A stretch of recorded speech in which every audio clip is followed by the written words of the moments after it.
টনির সঙ্গে দেখা করতে যাব। কোথায় দেখা করতে যাবি? তুই যা, আমি যাব না।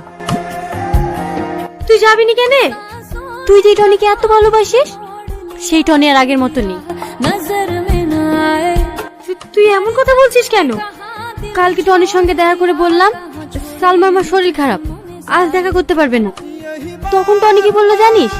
আরে কালকের কথা বাদ দাও, তুমি তো এসছো, তুমি খুব সুন্দর, চলো ডার্লিং তোমাকে নিয়ে পার্কে ঘুরে আসি।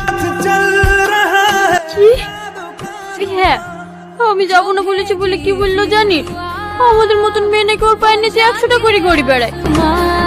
এবার তুই বল, টনি একটু দেখতে ভালো বলে যা খুশি তাই বলবে।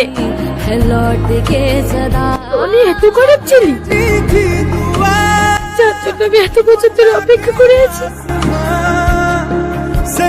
এত নোংরা।